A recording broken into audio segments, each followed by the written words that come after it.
Is this a 6 or a 9? Is it a 6 or a 9? Right there. Is this a 6 or a 9? Do you remember when we were kids and you were playing cards and you would play like flapjack, or you would play war, and you'd get a 6 and it was always like, is that a 6 or a 9? But it was interesting that we tried really hard to get to see, is that a 6 or is it a 9? So what happened since then? Have you ever been in an argument with someone and they are totally missing your perspective? Have you been in an argument with somebody and you've missed their perspective? Either way, when I heard this saying from Max Planck, when you change the way you look at things, the things you look at change. Then that is when the magic happens. What is keeping us from that change? So today we're going to discuss how to change our perspective, because that is another way that we can create a win-win in this world. Hi, my name is Lillian McDermott, and I am a certified life coach and the host of the Lillian McDermott radio show. And if this is the first time you're in the classroom, please know I've been waiting for you. This is a safe place where you can go when you need a friend. It is my commitment to provide natural ways to heal, and it is my mission to make awareness, responsibility, and truth a part of our everyday life, and so that you can embrace a new truth and live the life of your dreams. That empowerment that comes from changing the way you look at things, because the things you look at change. Let me tell you, when I heard this quote, and this quote has been repeated by Albert Einstein, by Wayne Dyer, and by a lot of other people, including me. This perspective, this change of perspective, where you just stop and go, okay, I'm going to take a pause, a holy pause, and I'm just going to step into their shoes to see, are we saying the same thing, but differently? Like you'll see a boat approaching a deserted island, and the deserted island is going, yay, the person in this island is going, yay, there's a boat. And then the person in the boat is going, yay, there's an island. So many times, it just takes that tiny little shift for us to create the life that we want, that relationship with our partners, that relationship with our children, that relationship with our bosses. Instead of thinking, oh, they just want to see me miserable, take a pause and think, what is your boss being held accountable for? Could it be that something I am doing, or what you're doing, is creating stress on our boss? Taking that pause, that holy pause, to stop and think, wait, it's not just what I'm thinking. How are they perceiving it? That's when you ask the question, tell me more, instead of trying to bully your perspective and your reasoning and whatever it is that we as humans want to be right about. And so these are all things that I have dealt with in my life, whether as a coach or personally, where we are so focused on how we're perceiving something that it only takes a moment for someone to say, help me understand how you're seeing it. And listen with holy ears, that holy pause that leads to holy ears, and then masters how you move from that point on. It overrides that egoic response. Have you, or has anyone that you know, and I mean, is it just me? Have I the only one? Have you or anyone? Let me know in the comments if you have found yourself, and it's just a change of perspective. Is it okay? will that person's change in perspective change who you are or the value of what you're saying? There's a lot of people that have a different view on hell, for example. And just recently I had a conversation where I said, if God is going to have every knee and every tongue will just, well, let me just say the whole thing. Every knee will bow, every tongue confess, what is every? And God works things out for the good of all. Who is all? But yet we exclude the people that we don't see eye to eye with. Do we believe that God is so incapable of creating change in the person that he can't save everyone? That God can't save everyone? I understand that the belief is that only through Jesus Christ are we saved. And that's true. If that's our belief, if that is your belief, that is true. But what about someone that lives in a third world country who believes in a different way? Is God not going to introduce himself to them in one way or another? Could it be that our own humanism is creating that division from God, that God says, you're going to be saved and you're not going to be saved? Off you go. And like Dr. Lorraine Day has said on the show many times in the classroom, which one of your kids would you send to hell if they don't behave the way you want them to behave? I have never believed in the terminology of hell. This show is not about this. This class is not about this and my belief about hell. But some people must make it their goal to have me see something differently. And I've come to my decision through scripture, just like somebody else has made their decision through scripture. My interpretation of every is every, no exceptions. How long did the Good Shepherd go searching for the missing sheep? How long? Until the shepherd found him. Until the shepherd found him. But not God. God cannot change your heart if you have no idea that God exists or that Jesus exists. So to me, I am okay with the belief that most people have, which is that you're going to go to hell if you don't do exactly what God wants you to do, or that you behave a certain way. And yes, there are commandments. And yes, if you break them, you live in hell. Our mind is a living hell. And yes, there are consequences. And yes, you will go to jail. And yes, you will suffer the consequences, as well as the people around. But are you out of reach for God? Anyway, that's just one example of how someone can take what I say and say, I'm going to hell. But it's a good thing I don't believe that there's a hell. I believe that there is a hell on this earth. So I'm giving you this example of I'm okay with the belief that other people have.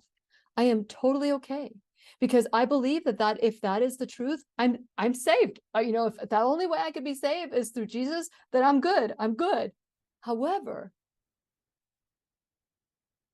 to believe that someone's going to hell because of a certain belief or value, I can't go there, but that's okay. I don't have to go there. And you don't have to agree with me. That is creating a win-win. I have consequences for my beliefs, and you have consequences for your beliefs. But do we have to try to change each other's perspective? Yes, you can reason, and yes, you can talk, and you can plant seeds. Then it is up to God to ferment those seeds to grow within you. So, but what happens is that the drama in our life, the trauma in our life, the circumstances, the issues, and the problems, that becomes our hell if we focus on those things. And next week, I am doing a class with Dr. Michelle Dawson, where we talk about how we can kind of release those traumas and dramas. And perhaps maybe we'll talk about it today, but at least we know that next week with Dr. Michelle Dawson, we will also address this too. But all these dramas and traumas and issues and problems and everything that we're focusing on, like, I can't be your friend because you don't believe the same way I do. That doesn't work with me. That's not going to be an issue in my life. We find things that we have in common, and that's how we relate with one another. Even if that person totally has a different lifestyle, we don't have to be friends. We don't have to be buddies friends, but there needs to be a level of honoring each other that needs to come from a place from within. But if we only focus on our differences, we'll never get along with anybody, because we're all unique, like the snowflake, like a grain of salt, like a drop of rain, like a water molecule. They're all different. We are different. And if we focus on our differences, we will only see our differences. But when you change the way you look at things, the things you look at change. If you start looking at, well, what do we have in common? Can I potentially start welcoming this person's commonality in my life? And next thing you know, you never know. How many times have you met someone that supposedly, allegedly, is supposed to be your enemy, competitor, someone who's taking business from you? And all of a sudden you sit down with them and you realize, oh my gosh, we have so much in common. And now we can create, maybe we can work together with this. Maybe we can expand our territory together. There's so many different ways that you can stop looking at what we don't have in common and address what we do have in common, and how we can use that perspective to create the relationship that we will have from this point on. So that drama and trauma and circumstances, issues and problems are going to lead to disharmony, are going to lead to discontentment and dis-ease. Most importantly, dis-ease. Because these symptoms that you have in your body, my head hurts, my back hurts. I was talking to Dr. Michelle, and after we were done talking, I went like this, like, oh, I went like that. She goes, does your back hurt? Oh, that means this, and this. This means an issue with your children. That means that. And so I thought, well, I made the connection. No, I saw a person dead on the road, covered up from a motorcycle accident. And that, seeing that, prompted me to think of my son, who has a motorcycle. And I didn't care how early it was on a Saturday morning. I picked up that phone and I just needed to hear his voice. I just wanted to make sure that that wasn't him. And not only was he on the other side of the phone, which made me just want to rejoice. And all you mamas, I'm sure that you feel this way if your child has a motorcycle. He's already fractured his collarbone from it. And so as I saw that, first of all, I prayed for not just that soul, but for his family who will have to bury him. I've sang at funerals of people that have had motorcycle accidents, and the sobs of the people that are there. So when he answered the phone and he said hello, I was relieved. Now keep in mind, my body acted as if that was him, although in my brain I did not want to believe it was him. And then he heard my voice. He knew something was wrong. Now he could have answered the phone and said, "Why are you waking me up so early, Mommy? Why?" He didn't. He heard my voice, and it allowed me to just sob for joy. Sorry for the person that will have to deal with that death, but I was just grateful that it wasn't my son. Not happy that it was another person, but grateful that it wasn't my son. And then he said these magical words: "I'm going to sell my motorcycle." Ah, that's music to my ears, Blake. Music to my ears. Yeah. But that whole interaction could have been totally different. Who wants to be awakened in the morning on a Saturday? So he listened And the whole conversation had intention. And the intention was, I just want to make sure you're okay. Does that ever happen to you where you just want to make sure somebody is okay, but the other person is not okay with the questioning? That's when we need to do that holy pause. Help me understand why. Is it a 6 or a 9? Which one is the 6? Which one is the 9? Quickly, you've got to make that discernment. And that's what we did when we were kids. It's a 6. 6 is smaller than 9. I can take that. Because when you're on the other side, the 6 looks like a 9, right? That looks like a 9, but that looks like a 6. So we may be looking at the same thing, but we're seeing it differently because we're in a different position. So how do we create that unity, and how do we create that, I don't know, that change of perspective that leads to that win-win resolution? Now, you can be married to your right. And the question is, do you want to be right or do you want to be happy?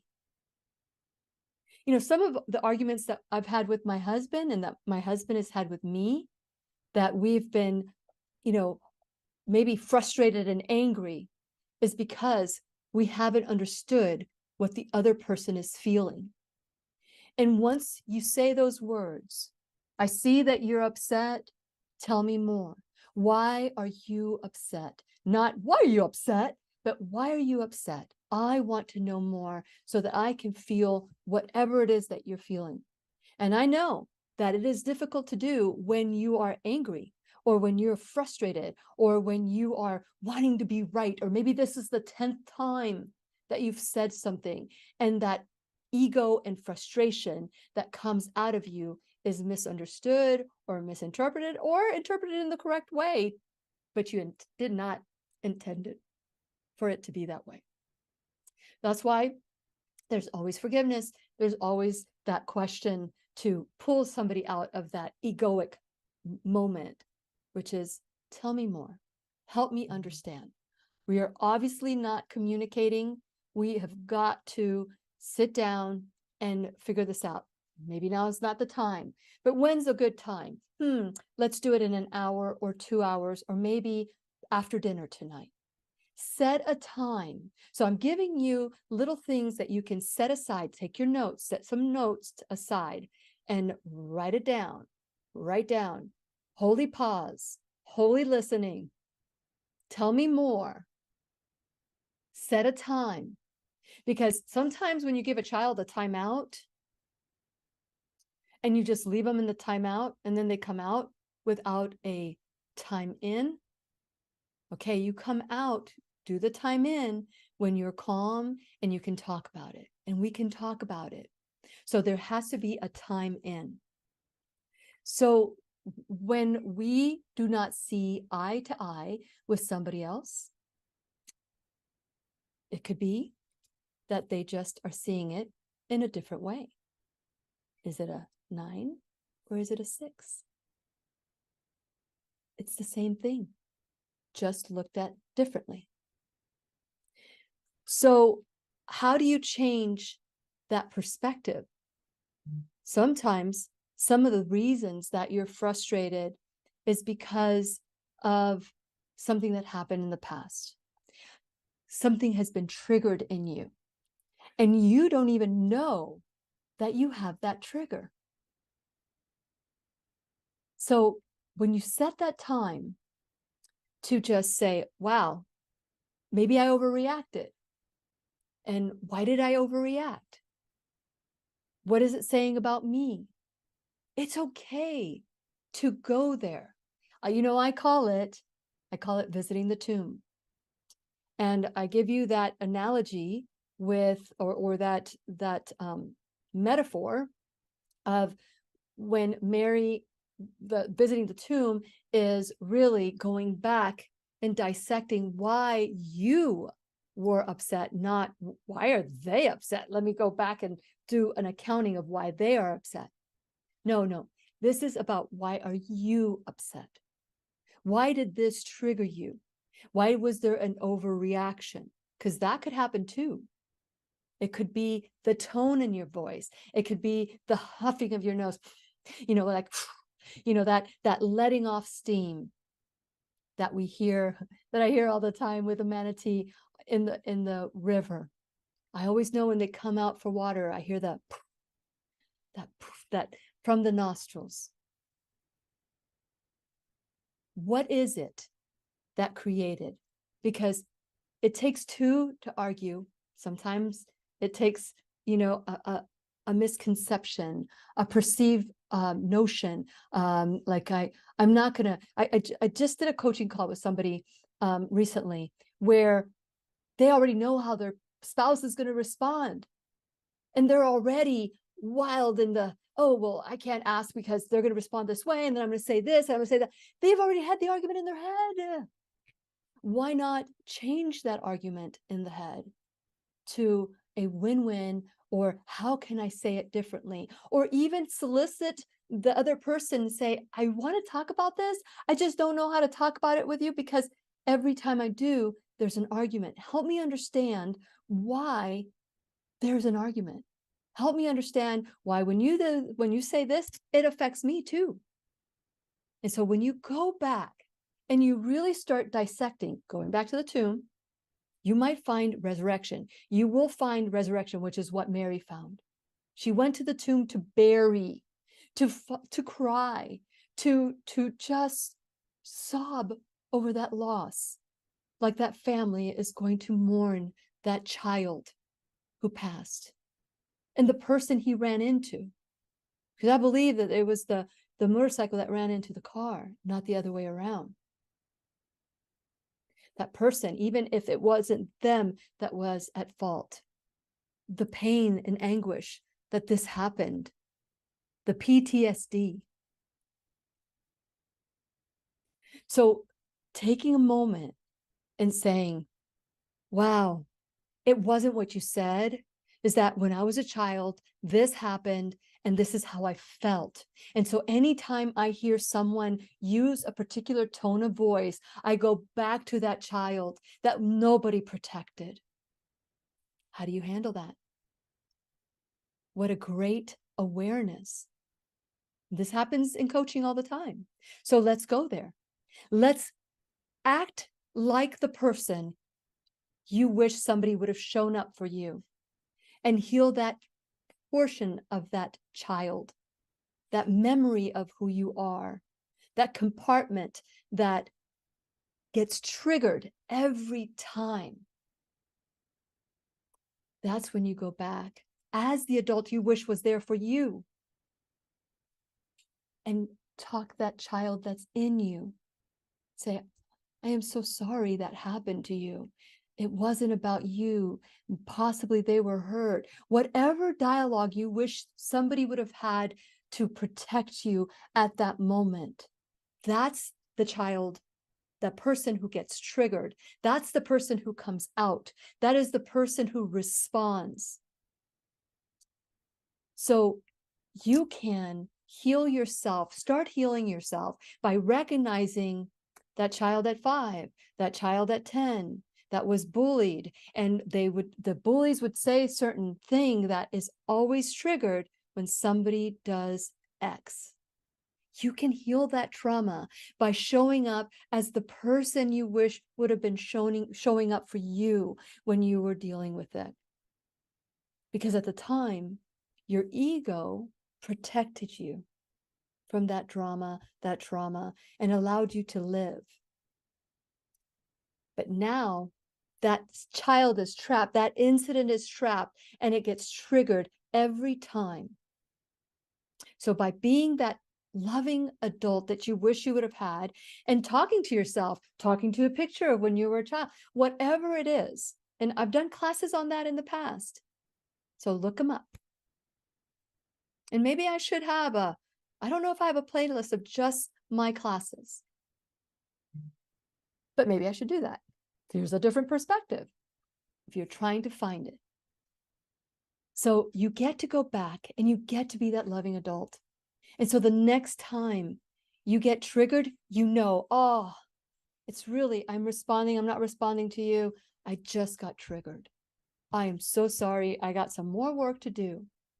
That change of perspective of having to solve the other person and change the other person and work with the other person and hammer the other person will do you nothing.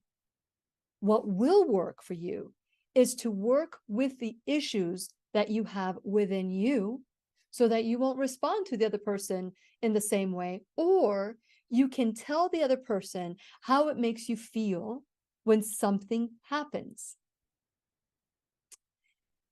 I wish that all of us had that awareness 24/7, but it doesn't happen that way. It doesn't happen with me either. Sometimes it takes me a day or two to think about it and go, oh man, it happened again. Or now I recognize if your partner or somebody that you know has a trigger and you know why there's a trigger, then maybe you'll be a little bit more use different language or more willing to kind of say, okay, well, they're just triggering for something else that has nothing to do with me.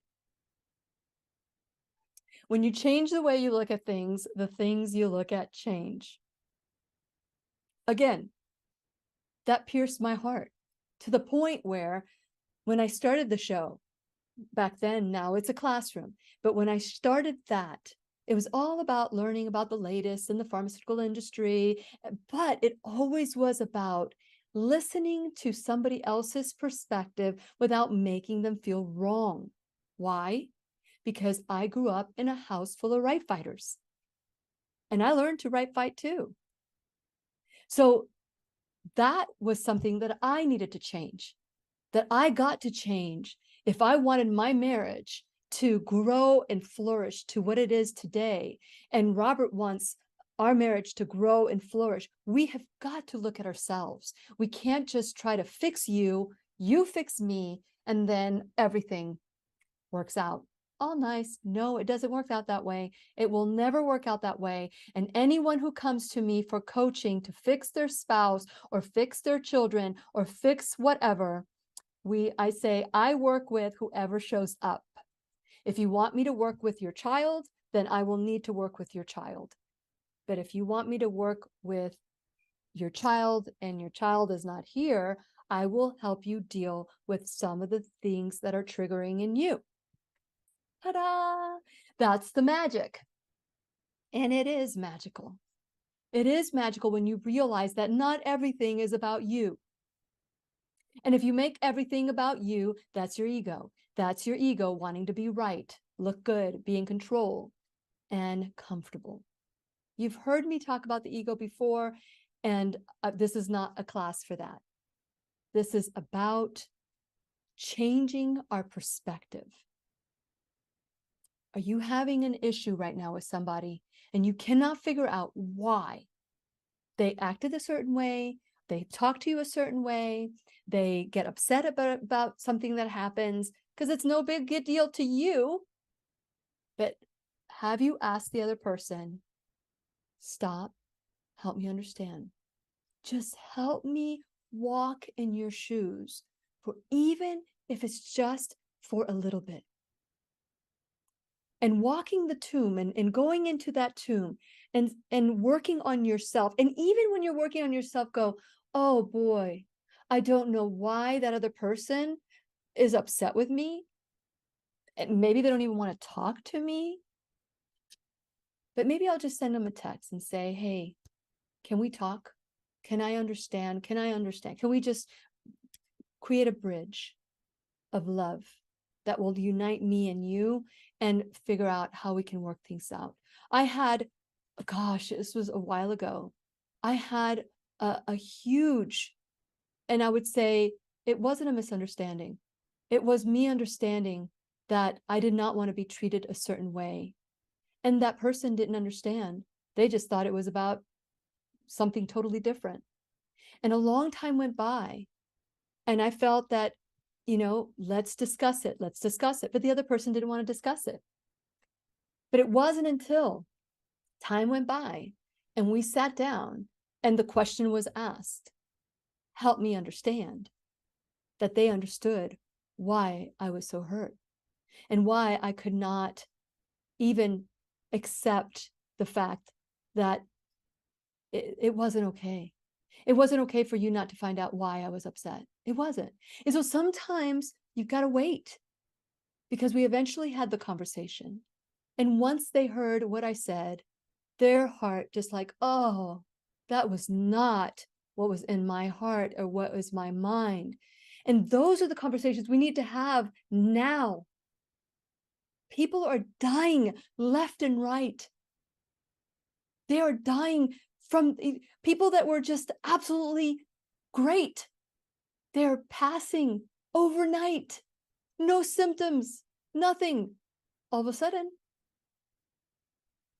sudden death syndrome for adults, not infants anymore. What is happening in the world? What is causing our bodies to break down? Don't go to bed without having a time in with somebody and saying, let's discuss this tomorrow. But just know I love you. No matter what is said, no matter what you do, I still love you. It's called unconditional love. And if your love for that person, now, let me preface this by saying abuse, addictions, those are things that you've got to take a stand for. And how you do it, it all depends on your circumstances. And if you need coaching, then you need coaching. But if you're doing it on your own, please make sure you research how to best handle that situation. So to me, abuse, addictions, those are deal breakers. You've got to distance yourself from that person and love them from afar. Help them, coach them in what to do, but you can't do it for them. You can be there for them, but not allow them to hurt you. There's a fine line, and you've got to, and you get to become very good at it. Love them to sobriety. Love them to health, but not by enabling them, not by making excuses, that it's okay for them to beat you, that it's okay for them to, oh, well, they were drunk and they didn't really mean it. No, you've got to take a stand for yourself and then have that conversation with yourself saying, why did I allow that? Why did I allow that? What is it about me? What is the belief in me that allows people to treat me with disrespect? That is something that you can do yourself with a change of perspective of what happened, visiting the tomb. But to me, unconditional love, again, let me go back to unconditional love. In the Bible, God loves us unconditionally. What does that mean? No matter what we've done, God loves us. God loves us. Again, the consequences of living without God is hell. But God is always there for us, always. Unconditional love means that no matter what you've done, I will love you. I didn't grow up with that. It was very conditional. And may I tell you, I have told my kids, I don't care what you do, I will always love you. I may not like what you've done, and I might be upset with what you've done, but I will always love you. Unconditional love is, if you don't do this,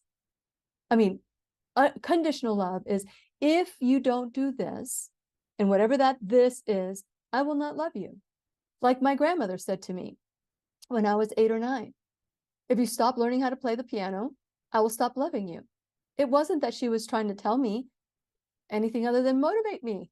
She just motivated me the wrong way. And I took that in me. I internalized that as, I'm unlovable because I stopped learning how to play the piano. I play the piano, but I didn't want to go to piano lessons anymore.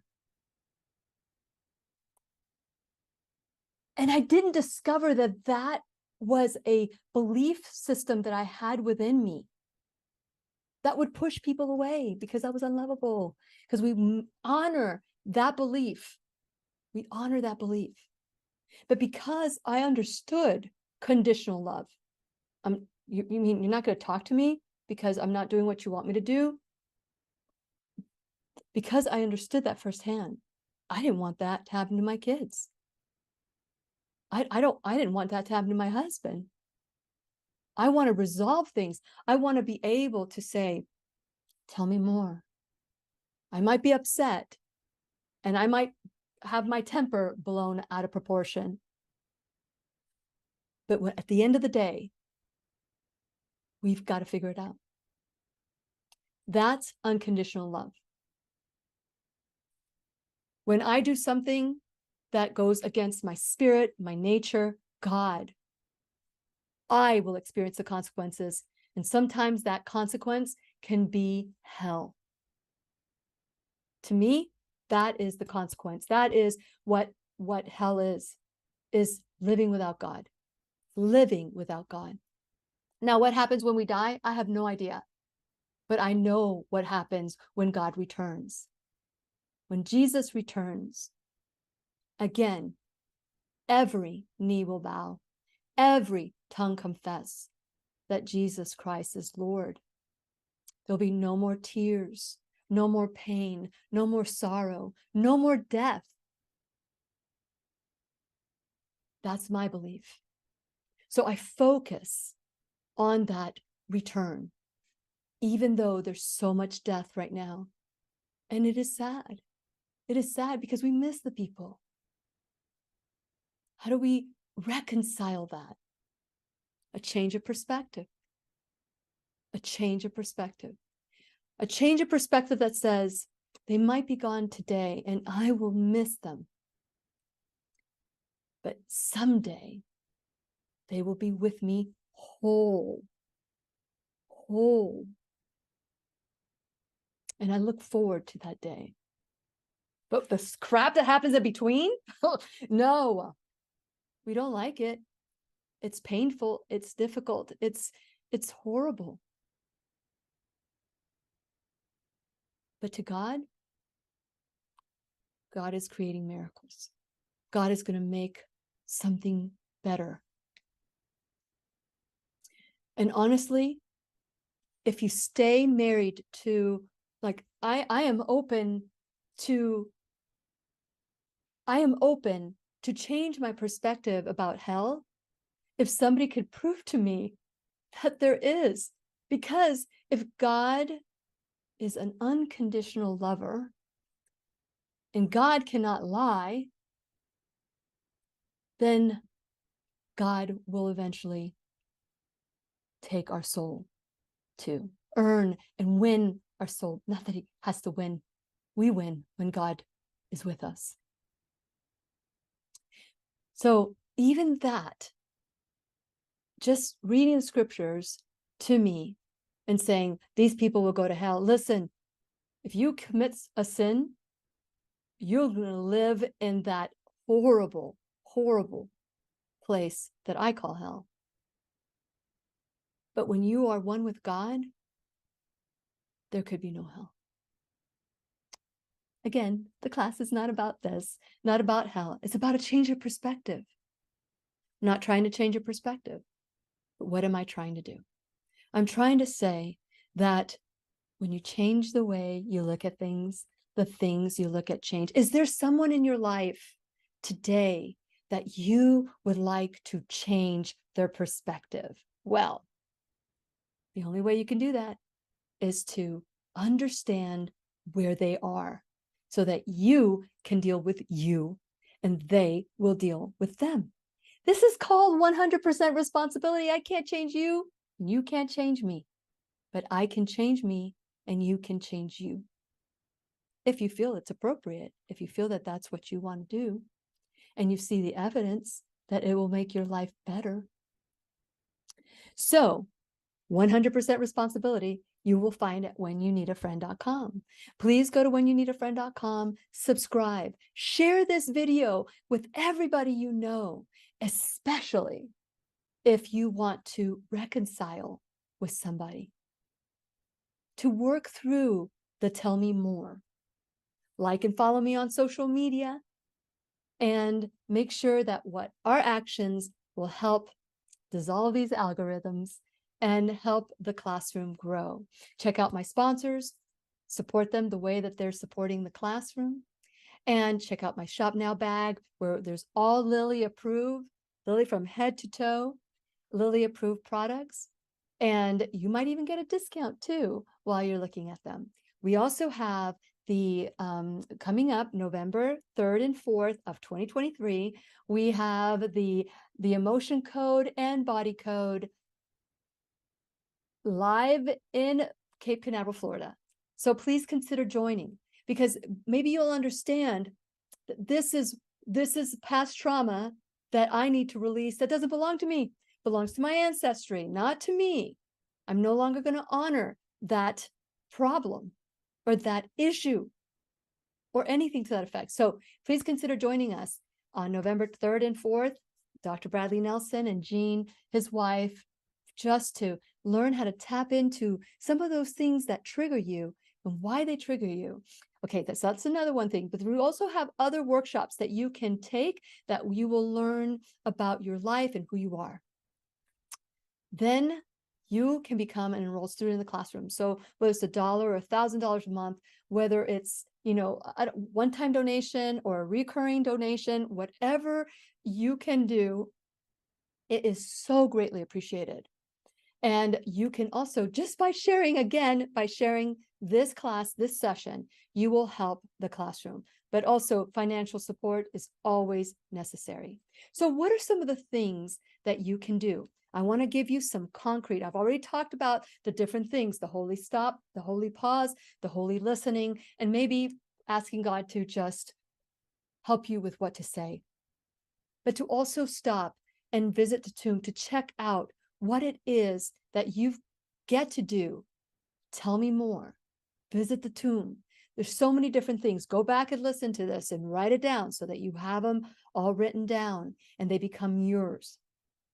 So when you do this with somebody else, which is this is communicate and change the perspective and look at it a different way. Now, there are going to be times where you're going to dig in your heels.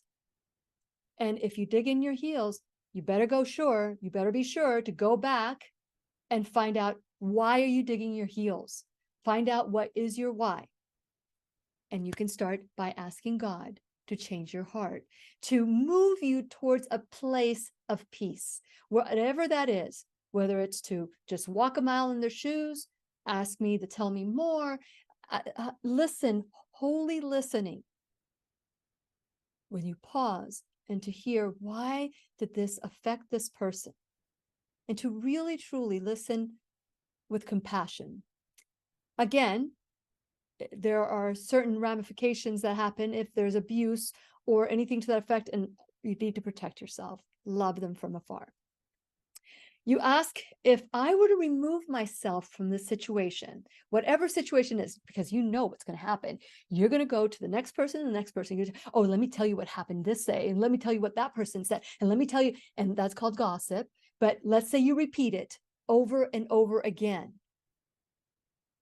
And then you have people, well, have you thought of it this way? And have you thought of it doing that way? Did you ask them? And all of a sudden you start, you realize that people are giving you maybe different advice. So, but it's interesting when it is not you and you're listening to somebody else's telling of the story, you might offer a different perspective to them.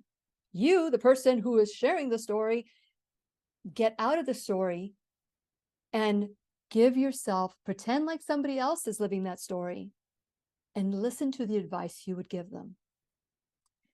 Now that it's not you, same story, but it's somebody else instead of you. How would you deal with that situation differently? How would you try to move the situation closer? What kind of advice would you give that person? And now listen to that advice and follow it. Because sometimes the best advice is the advice you give somebody else. You may not follow it for yourself, but well, we're calm. We're calm, so we're going to give the advice to the other person because we're calm. And we are not connected to the issue. Do the same thing for yourself, even though you might be connected. Take yourself out of the equation and see the situation as somebody else. Somebody else is saying it, somebody else is doing it, and you now are coming in to give that advice. That's number 2. Number 3, ask yourself, because some situations are like, okay, that relationship is over. Or, not because you want it, maybe because the other person wants it. I don't know. Maybe it is because it needs to be over. So the questions you can ask there is, what did I learn from this situation? How can I do this differently the next time this happens? Or what are some of the lessons that I learned that will never be repeated again? Because now you've gone back and you've assessed the situation and you've looked at, how did I handle it? How'd they handle it? What are some of the things I would do differently? What are the things I would do the same? What are the things that I would do lovingly? Would I have stopped?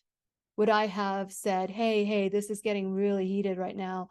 Let's take a time out. Let's do a time in at 4:00 today. Whatever you can do to kind of like bring that love and bring that reconciliation to the surface. And even if you don't agree with the person, it's okay if they have a difference of perspective, a different opinion than you.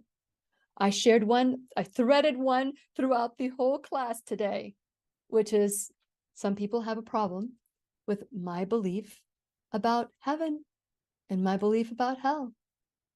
But it's okay if you have it differently.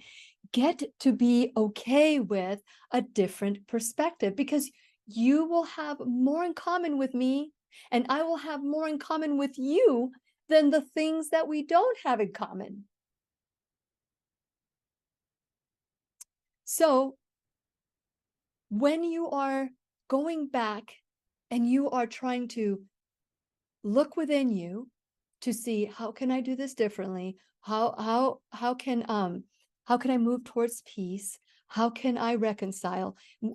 Some of these things are within you, not to change the other person. Please do not have ulterior motives. If I do this, then they'll do that.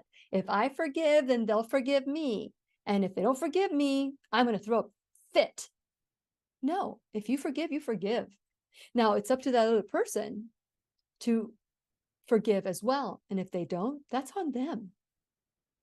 If you've stated your case and you've asked for forgiveness, if they choose not to forgive, then that's conditional. And then they need to deal with whatever it is that they are dealing with. You've got to know that you handled it beautifully and that you handle it in a way that is pleasing to God, which is to create that unity. There's going to be times where there may not be reconciliation. And there may be a time where that reconciliation is too late because the person is gone. You can still do this. You can still have a conversation, just like I encourage you to have a conversation with that child within you that didn't have the support that they wanted. You can still do it with someone who's gone. If you need help, if you need support, I'm here as a coach. I can help you do this because I've done it for myself. But it is important to write it down. It's important to write it down and wait for that holy listening to hear that voice within. This is what you need to do.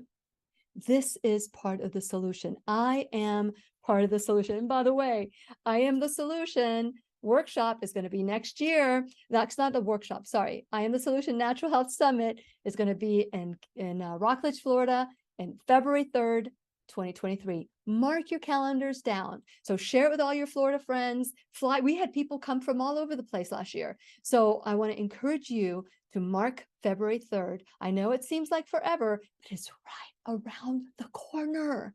Where did this time go? Where did this year go?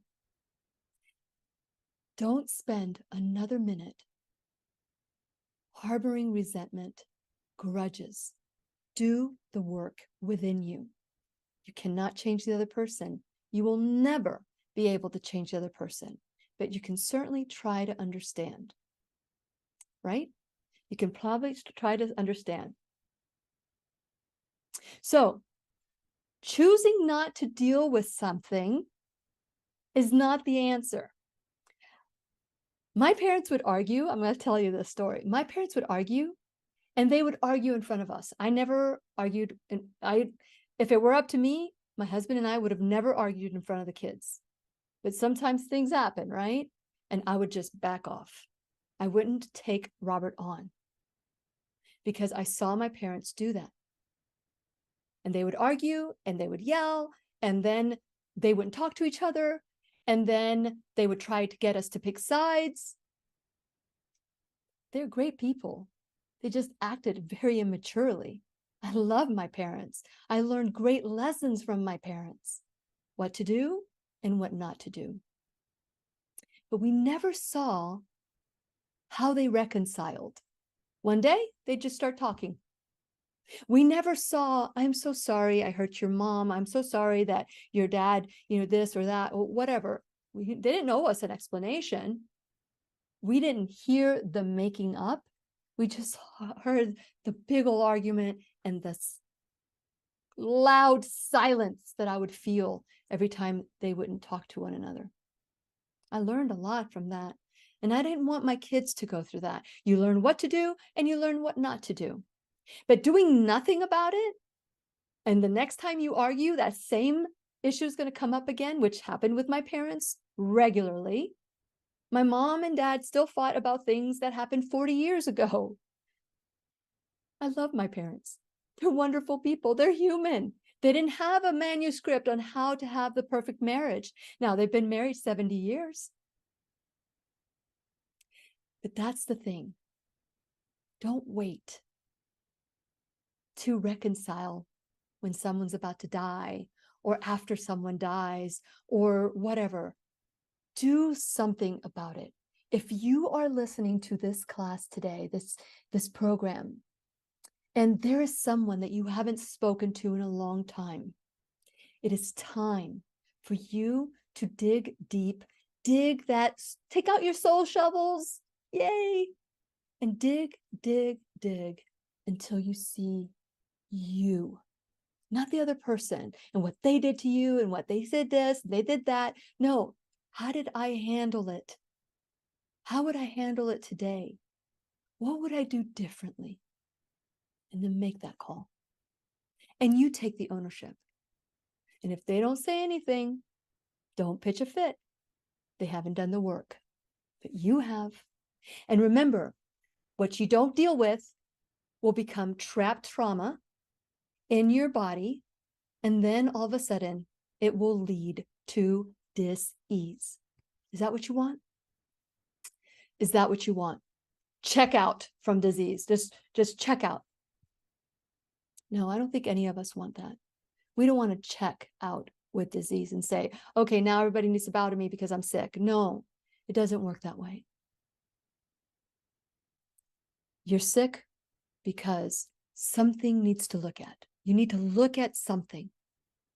When you change the way you look at things, the things you look at change. Now, dis-ease is a spirit, mind, and body interaction. It's not just one or the other. It wasn't that I ate so much that I just continued to gain weight and gain weight and gain weight. Why did I eat? What was the emotion behind the eating? What is the trauma that caused me to turn to food for comfort? It is time to chip away and chip away, because that's when freedom comes. You got to deal with the issues. Like Dr. Michelle says, deal with the issues so it won't go to the tissues. Those tissues are your organs, your brain. I remember someone saying, I don't want to reconcile, remember my childhood. I want to forget it. And that's when I realized, because I'm dealing with dementia with my mom. We're all dealing with someone we love that has cognitive decline. Why would you wish that you forget something? How about if we learn something? It's not forgive and forget. It's forgive and let go and grow. Forgiveness is not for the other person. It is for you. It is to set you free. Again, you cannot change the other person. All you can do is change yourself. And I hope that today, in today's class, that you will sit with that holy listening and that holy pause and start looking at you. I will look at me. I will look at everything that I can do to create change in this world. And let me just rephrase that. Within me. When I change me, I change the world. And please remember, I'll be right here waiting for you worldwide at whenyouneedafriend.com. This is Lillian McDermott wishing you love, peace, joy, and unexpected abundance. Make it the best day ever. The opinions and advice expressed on the Lillian McDermott radio show are intended for the individual callers and guests on the program and are presented to our wider audience solely for general educational purposes. Please act responsibly and consult personally with your own medical, psychological, or nutritional expert